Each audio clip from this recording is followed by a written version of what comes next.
विकास कार्याच्या माध्यमातून जिथे जिथे विकास तिथे सुधाकर मामा खास हे ब्रीदवाक्य घेऊन सामाजिक आणि शैक्षणिक क्षेत्रात कार्य करणारे नवी मुंबईचे माजी महापौर सुधाकर सोनवणे यांचा वाढदिवस यंदा केवळ एक सोहळा न राहता 26 नोव्हेंबर ते 2 डिसेंबर 2025 या कालावधीत सेवा सप्ताहाच्या रूपाने एका सामाजिक महाउत्सवात रूपांतरित झाला।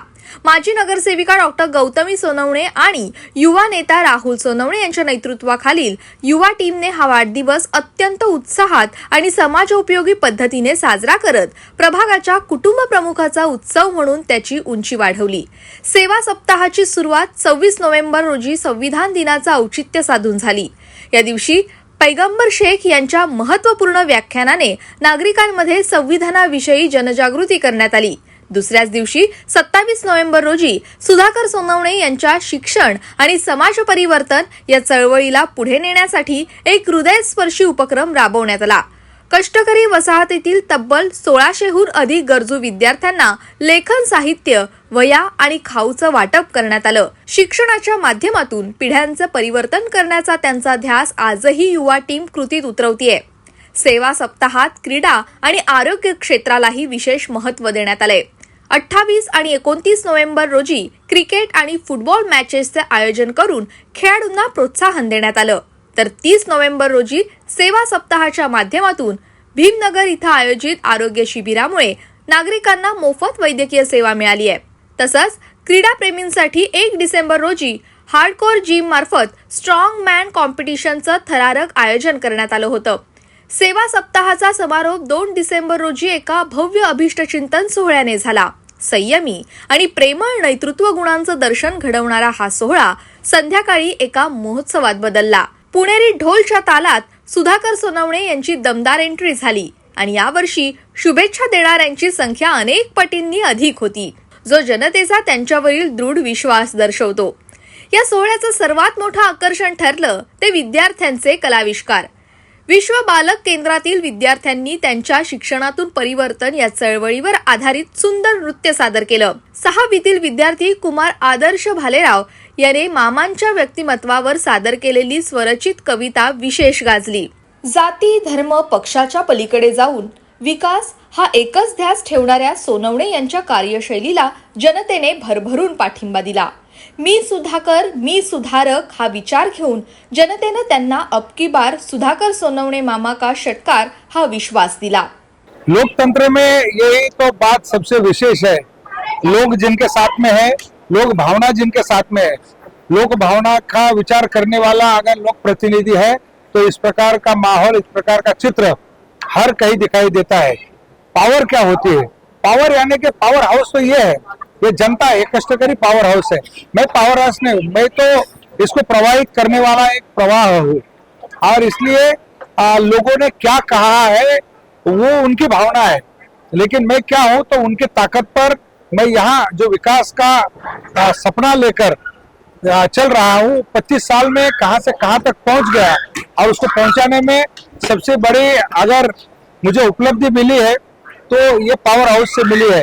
इसलिए लोगों ने आज कहा भी होगा कि पावर ऑफ रबाले, तो इसमें कोई विशेष बात नहीं है, जो भी है जन भावना है। हमने जब तक यहाँ पर 10वीं तक का शिक्षा शुरू किया तब हमने देखा था कि विजयटाय पक्का जाएंगे, तो 4 बच्चे हमारे विजयटाय तक गए हैं। खेल कूद में इंटरनेशनल लेवल तक हमारे बच्चे गए हैं। जैसा आपने देखा कि मेरे जन्मदिन का तोहफा मुझे मिला है, 12 बच्चों ने यहाँ पर इंटरनेशनल रेटिंग चेस में ली है। खो खो के बच्चे खेलो इंडिया तक जाते हैं, कबड्डी के बच्चे नेशनल लेवल तक जाते हैं। तो जो परिवर्तन का सपना मैं IIT का देख रहा हूँ, चुनाव के बाद अगर सही हो जाए तो शाहू जी महाराज विद्यालय सीनियर कॉलेज होगा। महानगर पालिका का ये पहला सीनियर कॉलेज हो सकता है। और ये सीनियर कॉलेज जैसे कि हम यहाँ कहते हैं कि आदरणीय गणेश जी नाइक जिन्हें मुझे जब 2011 में सभापति बनाया था शिक्षा का, तो मेरा शिक्षण देख के नहीं, मेरा जुनून देख के और मेरे पीछे का ये जो पावर हाउस है इसको देख के और जो काम मेरे ऊपर सौंपा गया था उसको पूरी तरह न्याय देने का काम मैंने किया। और मुझे मालूम है कि आने वाले समय में यहाँ सीनियर कॉलेज भी होगा और सीनियर कॉलेज जैसे बनेगा हमारा सपना होगा IIT का, और उसका प्रिपरेशन हम यहाँ कर रहे हैं। जैसे JNU के जो प्रोफेसर है, JNU के जो PhD होल्डर्स है, हमारे यहाँ पर टीस के प्रोफेसर है, टीस के हमारे जो PhD होल्डर है, ये सारे हमारे साथ जुड़े हुए हमारे बच्चों को मुफ्त में मार्गदर्शन करेंगे। IIT के आगे जाके हम निश्चित रूप से मास्टर करने के लिए भी विदेश में बच्चों को भेज सकते हैं। सामाजिक बांधिलकी जपत निस्वार्थ सेवाभावी वृत्तीनं काम करणाऱ्या लोकप्रतिनिधीचा वाढदिवस सेवा सप्ताहाच्या माध्यमातून प्रत्येक कुटुंबापर्यंत पोहोचला। हीच या सामाजिक महाउत्सवाची खरी पावती आहे, असं मत अनेक कार्यकर्त्यांनी यावेळी व्यक्त केलंय। या सोहळ्याचं आणखी एक वैशिष्ट्य म्हणजे सुधाकर सोनवणे यांच्या कार्यरूपी कॅलेंडरचं प्रकाशन करण्यात आलंय। त्या माध्यमातून त्यांनी केलेल्या विकास कामांचा आणि सामाजिक योगदानाचा स्पष्ट आढावा नागरिकांना मिळणार आहे। याच सोहळ्यात भाषण करताना सुधाकर सोनवणे यांनी आपल्या विकास कामांचा लेखाजोखा हा जनतेसमोर ठेवला आणि विकास कामांमध्ये अडथळे आणणाऱ्या विरोधकांना आपल्या भाषणातून जोरदार कानपिचक्या दिल्या आणि त्यांना सडेतोड उत्तर दिले। मुझे जिनके कानों तक पहुंचाना था मैंने उनके कानों तक पहुंचा दिया है और उन्होंने सुन लिया है। उनके कैसे रहना है वो उनका विचार पक्का करेंगे। आपके चैनल के माध्यम से इतना ही कह सकता हूं कि लोक प्रतिनिधि को लोक भावना का आदर करना चाहिए। अगर लोक भावना का आदर आप करोगे तो आप कभी भी धार्मिक नहीं बन सकते हो, आप सामाजिक बन सकते हो और भारतीय बन सकते हो। कारण काय आहे की लोकांना थोड्या दिवसासाठी मूर्ख बनवता येते, सातत्याने नाही।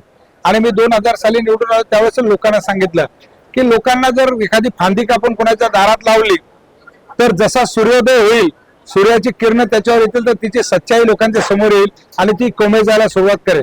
म्हणून बीज अंकुर जो आहे हा बीज अंकुर लोकसेवेचा 2000 साली या ठिकाणी रोवला गेला आणि त्याच्यातनं हा तो पुढे आल्यानंतर आता त्याचं वटवृक्ष झालेलं आहे। आणि म्हणून सुधारक सुधाकर अशा प्रकारची भावना लोकांची झालेली आहे। जी सुधारणा आपण पाहतोय शिक्षणामध्ये, आरोग्यामध्ये, पर्यावरणामध्ये आणि स्वच्छतेमध्ये, आपण कुठल्याही परिस्थितीत याला झोपडपट्टी म्हणू शकत नाही, याला गलिच्छ वस्ती म्हणू शकत नाही। ही कामगारांची वस्ती आहे आणि परिवर्तन आहे, खूप मोठं परिवर्तन आहे। त्यामुळे हा सोहळा सामाजिक उत्सवाबरोबरच राजकीय महत्त्वाचाही ठरलाय। Bureau report, Navi Mumbai network.